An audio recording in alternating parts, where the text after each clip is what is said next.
Students कैसे हैं आप सभी। एक बार फिर से आप सभी का स्वागत है टॉपिक मेटलर्जी में। हम लोग पढ़ चुके हैं एक्सट्रैक्शन किस तरीके से किया जाता है किसी भी मेटल का। तो मैं आपको अभी बता चुका हूं एल्यूमिनियम का एक्सट्रैक्शन करके कि किस तरीके से अपन बॉक्साइट ओर से प्योर एल्यूमिनियम प्राप्त किस तरीके से करते हैं, ये मैं आपको पिछली वीडियो में बता चुका हूं। और आज हम लोग एक्सट्रैक्शन करने जा रहे हैं अपने कॉपर का, कि कॉपर का एक्सट्रैक्शन किस तरीके से किया जाता है। तो बात करें अगर हम कॉपर की, तो देखो कॉपर प्रकृति में अपनी दो अवस्थाओं में मिलता है। चूंकि कम रिएक्टिव होने के कारण ये मुक्त अवस्था में भी मिलता है और थोड़ा बहुत रिएक्टिव होने के कारण ये संयुक्त अवस्था में भी मिलता है। बात करें अगर संयुक्त अवस्था में ये किन किन अयस्कों के रूप में पाया जाता है, तो ये सबसे ज़्यादा इसका जो फेमस अयस्क है और सबसे ज़्यादा फेमस ओर है, और जिस ओर के द्वारा हम इसका एक्सट्रैक्शन करने जा रहे हैं वो है आपका कॉपर पायराइट। CuFeS2 इसका फॉर्मूला होता है। तो कॉपर पायराइट इसका सबसे ज़्यादा पाया जाने वाला ओर है और इसी के द्वारा हम इसका आज एक्सट्रैक्शन करने वाले हैं। दूसरे नंबर पे आपका आता है का कॉपर ग्लांस Cu2S जिसको हम बोलते हैं। एक और आपका आता है मेलेकाइट, एजुराइट। ये दोनों बड़े फेमस होते हैं। मेलेकाइट, एजुराइट, इन दोनों के फॉर्मूले देखने में एकदम आपको सेम दिख रहे होंगे बट थोड़ा सा अंतर है, वो आप इसको याद रखना इसका, ठीक है। एक कॉपर ग्लांस भी मैं बता चुका हूँ। अच्छा, एक बात और कि अपने कॉपर पायराइट को हम कैल्कोपायराइट या चेल्कोपायराइट भी बोलते हैं। तो ये इसके मेनली क्या होते हैं, ओर होते हैं। इनको आप नोट करो और फिर हम आगे बढ़ते हैं और बताते हैं किस तरीके से हम जो है कॉपर का एक्सट्रैक्शन करते हैं। तो चलिए देखो कॉपर का एक्सट्रैक्शन अब हम आगे बढ़ें और बताएं कि किस तरीके से किया जाता है। तो हम ओर लेंगे, ओर अपना कौन सा होगा, CuFeS2 कॉपर पायराइट, ठीक है। और कौन सा लेंगे हम, कॉपर पायराइट का ओर लेंगे, इसी के द्वारा हम आज एक्सट्रैक्शन कर रहे हैं। तो देखो होता क्या है, मेटलर्जी जो होती है, मेटलर्जी के कुछ स्टेप बाय स्टेप मैंने आपको बताए थे। सबसे पहला स्टेप क्या होता है, क्रशिंग। क्रशिंग यानी जो अपना कॉपर पायराइट के जो बड़े बड़े टुकड़े होंगे, इन बड़े बड़े टुकड़ों को पहले हथौड़े से पीट पीट कर छोटे छोटे टुकड़ों में कन्वर्ट कर लेंगे और उन छोटे छोटे टुकड़ों का फिर हम क्या करेंगे, पाउडर के रूप में उनको क्या करेंगे, कन्वर्ट कर लेंगे। और जब वो पाउडर के रूप में कन्वर्ट हो जाएंगे तो ये प्रोसेस क्या कहलाएगा, आपका क्रशिंग। दूसरी बात, फिर दूसरा स्टेप क्या होता था, कॉन्सेंट्रेशन ऑफ ओर। अब ओर का कॉन्सेंट्रेशन करना है। आप बताइए कॉपर पायराइट किस टाइप का ओर है, क्योंकि आपको इसमें सल्फर दिख रहा होगा, मतलब ये सल्फाइड ओर है। और आपको शायद याद होगा कि सल्फाइड ओर का कॉन्सेंट्रेशन कौन से प्रोसेस द्वारा किया जाता है। तो आपको शायद याद हो, मैंने आपको बताया था कि सल्फाइड अगर ओर है तो उसका प्रोसेस, मतलब उसका जो कॉन्सेंट्रेशन है वो फ्रोथ फ्लोटेशन मेथड यानी कि फेन प्लवन विधि द्वारा किया जाता है। तो फेन प्लवन विधि द्वारा अपन क्या करेंगे, इसका सांद्रण करेंगे। कैसे किया जाता है वो आप या तो वीडियो में प्लेलिस्ट में सर्च करके देख लीजिए कि फ्रोथ फ्लोटेशन मेथड द्वारा किस प्रकार से ओर का सांद्रण किया जाता है। मैं आपको बेसिक सा कुछ बता दे रहा हूँ रफ टाइप में।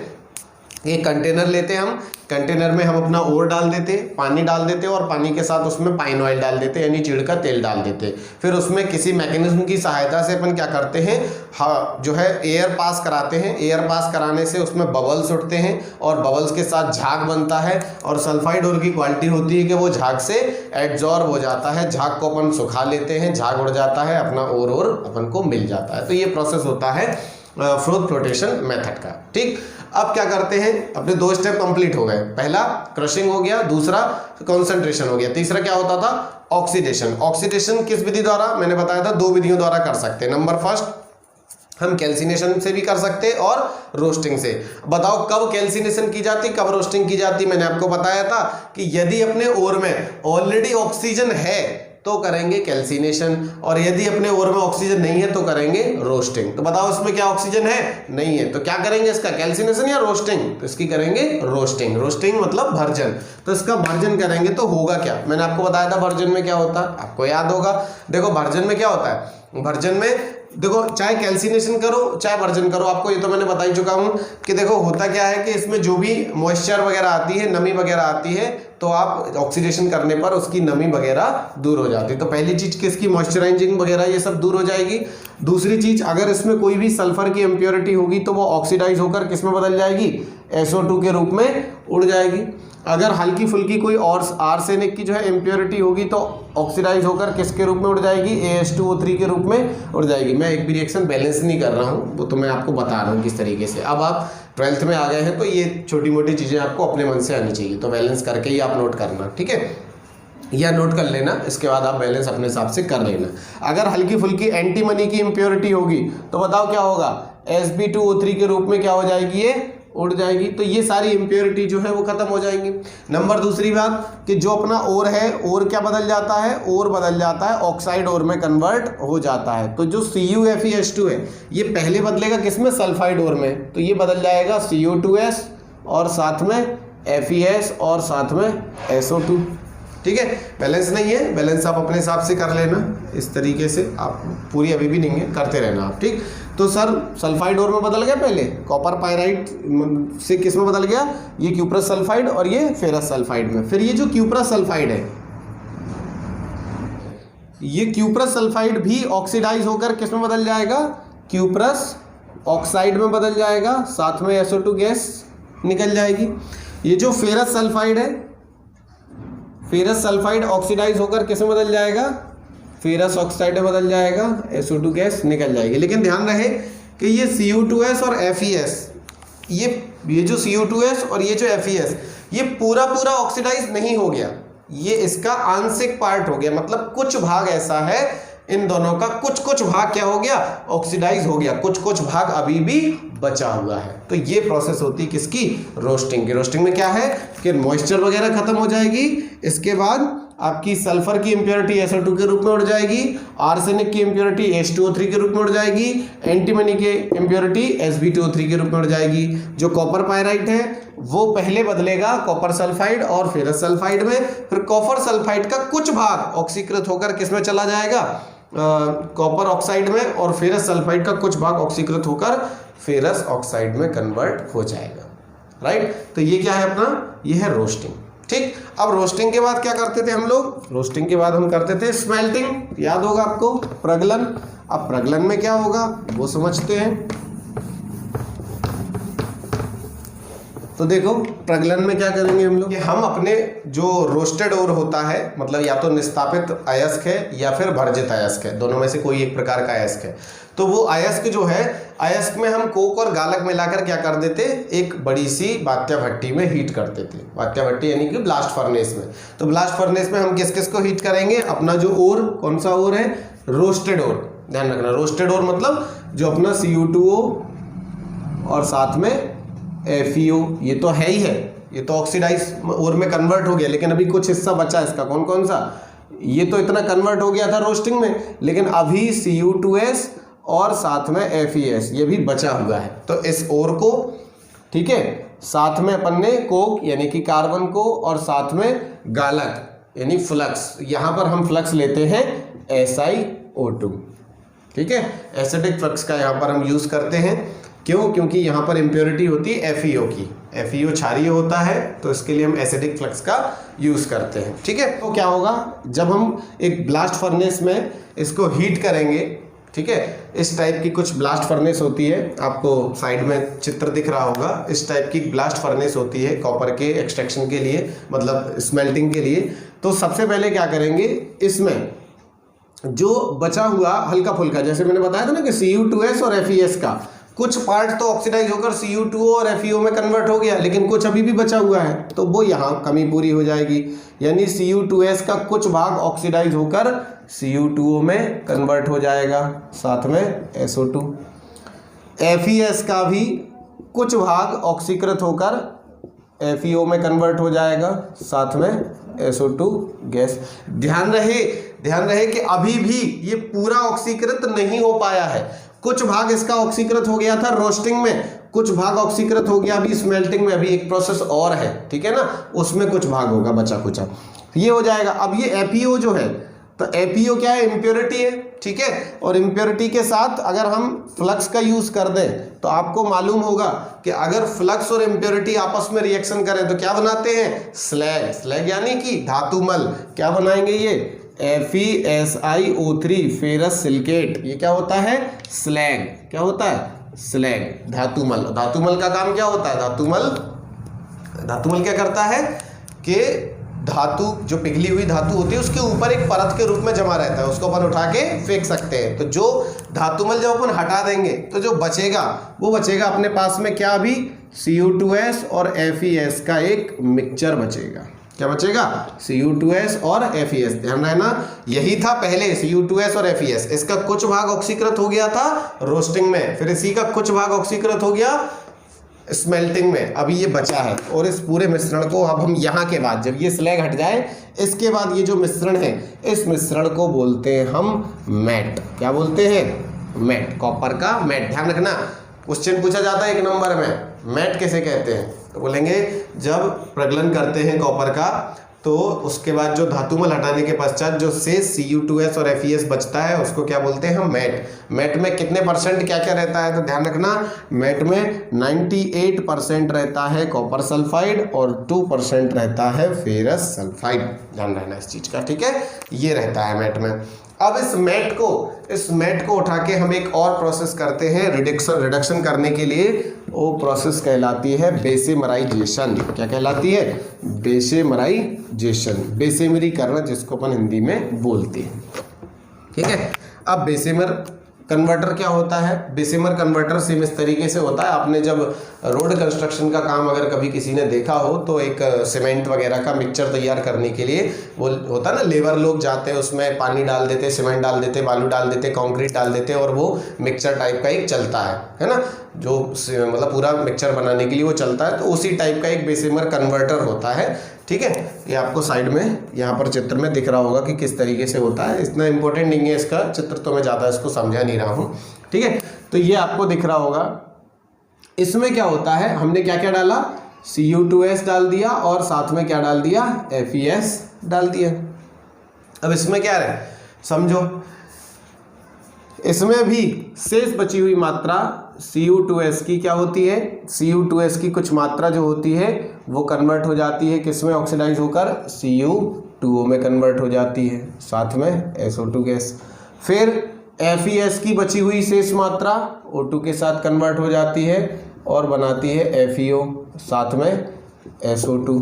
इसमें भी क्या रहता है? स्लैग बनता है। ठीक है, इसमें भी FeO का वगैरह मतलब कैल्शियम वगैरह का अस्तर लगा रहता है, कैल्शियम ऑक्साइड वगैरह का। तो यहाँ पर भी क्या होता है कि जो CaO होता है, कैल्शियम ऑक्साइड का इस बेसेमर कन्वर्टर में अस्तर लगा रहता है, वो इस SiO2 के साथ जो कि इसमें हमने मिलाया है, CaO और SiO2 के साथ क्या करता है? कैल्शियम सिलिकेट का निर्माण कर देता है। ये क्या है? स्लैग। और इसको हटाएंगे, ठीक है, तो फिर अपन को काफ़ी मात्रा में प्योर मिलता है। लेकिन यहाँ होता है एक बहुत इंपॉर्टेंट कॉपर का सेल्फ रिडक्शन। क्या होता है? Self reduction. अब सेल्फ रिडक्शन क्या होता है? सेल्फ रिडक्शन मतलब स्वतः अपचयन। तो स्वतः अपचयन में ये होता है कि सबसे पहले जो Cu2S है, तो कुछ Cu2S तो कन्वर्ट हो गया Cu2O में, और बचा कुचा जो Cu2S है, ठीक है, शेष बचा हुआ Cu2S है, ये अब रिएक्शन करता है किसके साथ? देखो FeS पूरा यहाँ पे कन्वर्ट हो जाता है। ठीक है, FeS पूरा कन्वर्ट हो जाता है। और यहाँ आप इस तरीके से भी चाहो तो ये भी लिख सकते हो, ये भी सही है। आप चाहो तो यहाँ FeO जो बचा हुआ है, FeO SiO2 के साथ FeSiO3 बना सकता है, ये भी लिख सकते हो। तो मैं क्या बता रहा था कि Cu2S काफ़ी कंज्यूम हो गया, सब जगह ऑक्सीडाइज हो गया, लेकिन बचा कुचा अभी भी जितना बचा Cu2S, वो Cu2S इस Cu2O के साथ में क्या करेगा? रिएक्शन करेगा। ठीक है, तो जैसे ये Cu2S इस Cu2O के साथ में रिएक्शन करेगा, बची हुई थोड़ी बहुत भी मात्रा वो इसके साथ रिएक्शन करेगी, इसके साथ रिएक्शन करेगी। तो क्या होगा कि ये बनेगा आपका कॉपर और साथ में SO2। ठीक है, यहाँ पे 2 लग जाएगा, तो ये बनेगा कॉपर प्लस SO2। ये SO2 यहाँ से निकल जाएगी, यहाँ अपन को कॉपर प्राप्त हो जाएगा। ये जो SO2 गैस जो है ये बुलबुलों के रूप में निकलती है। किस तरीके से? बुलबुलों के रूप में। ठंडा जब ये ठंडी होती है तो ये बुलबुलों के रूप में निकलती है। और जब ये बुलबुलों के रूप में निकलती है तो जो कॉपर की सरफेस होते हैं ना, कॉपर के सरफेस पर जो है बबल्स से दिखने लगते, फपोले पड़ जाते हैं। इसीलिए इसको हम फपोलेदार कॉपर या ब्लिस्टर कॉपर कहते हैं। क्या कहते हैं? ब्लिस्टर कॉपर या फपोलेदार। देखो आपको समझ में ना आया हो ये बेसेमराइजेशन, तो एक बार अच्छे से समझ लो, है कुछ नहीं, वही रिएक्शन बार बार लिखनी है कि बचा हुआ Cu2S ऑक्सीडाइज होकर Cu2O में कन्वर्ट हो जाएगा, FeS भी ऑक्सीडाइज होकर FeO में कन्वर्ट हो जाएगा। और चाहो तो आप यही रिएक्शन यहाँ लिख सकते हो कि चलो कंफ्यूज आप ना हो तो सीधा सीधा लिख दो कि भाई FeO SiO2 के साथ क्या बना लेगा? FeSiO3 बना लेगा, इसको अलग करेंगे।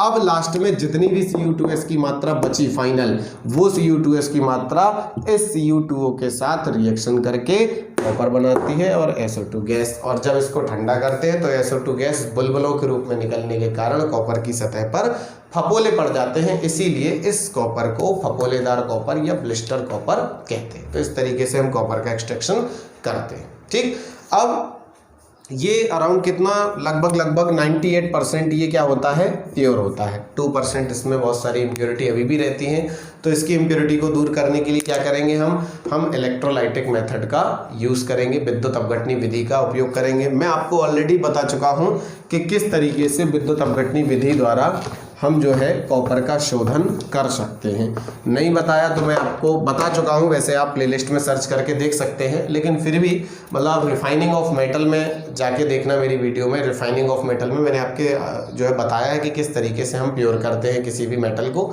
नहीं बताया, अगर आपको नहीं मिल रहा है तो एक बार रफ टाइप में आप देख लीजिए कि इस तरीके से क्या होता है कि हमें जो अभी ब्लिस्टर कॉपर मिला, तो इस कॉपर का बनाते हम लोग क्या, एक टैंक होता है और इस कॉपर का बनाते हम लोग एनोड। जो इम्प्योर कॉपर है, इस इम्प्योर कॉपर का क्या बनाते, एनोड बना लेते हैं। ठीक है, क्या बना लेते, एनोड बना लेते हैं। और कॉपर की ही एक रॉड लेते हैं पतली सी, यानी वायर लेते हैं, इस कॉपर का क्या बनाते हैं, कैथोड। तो ध्यान रखना, प्योर कॉपर के तार का बनाते हैं हम लोग कैथोड और इम्प्योर कॉपर का बनाते हैं हम लोग एनोड। ठीक है, और इस दोनों को अपन कहाँ डाल देते हैं, कॉपर के सॉल्ट में, यानी कि CuSO4 के एक सॉल्यूशन में इनको डाल देते हैं। इनको जैसे अपन कनेक्ट करेंगे बैटरी से, ठीक है, बैटरी से इनको कनेक्ट करेंगे, पॉजिटिव और नेगेटिव।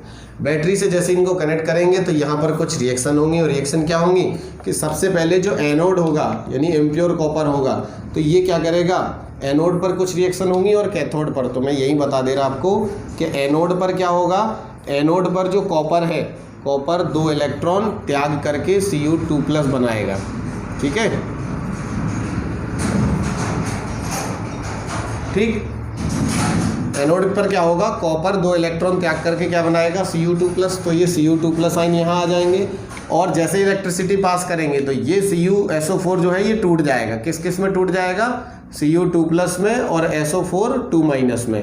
तो ये जो Cu2+ है, ये Cu2+ इन 2 इलेक्ट्रॉन को एक्सेप्ट करेंगे कैथोड पर। तो एट कैथोड, कैथोड पर क्या होगा कि ये जो Cu2+ है ये 2 इलेक्ट्रॉन को एक्सेप्ट करेंगे और बनाएंगे Cu सॉलिड।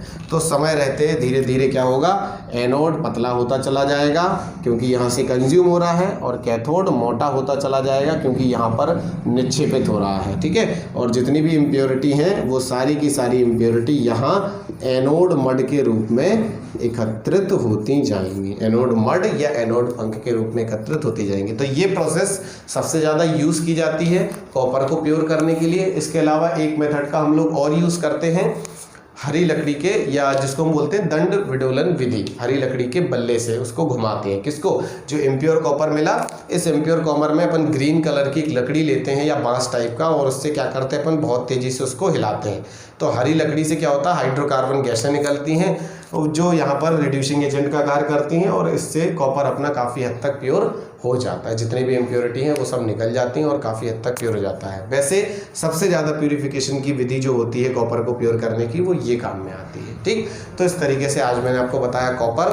अब आपका केवल रह गया है आयरन का एक्सट्रैक्शन किस तरीके से करा सकते हैं। तो इसकी नेक्स्ट वीडियो में आप जानेंगे कि आयरन का एक्सट्रैक्शन किस तरीके से हम कर सकते हैं। तब तक के लिए थैंक यू वेरी मच।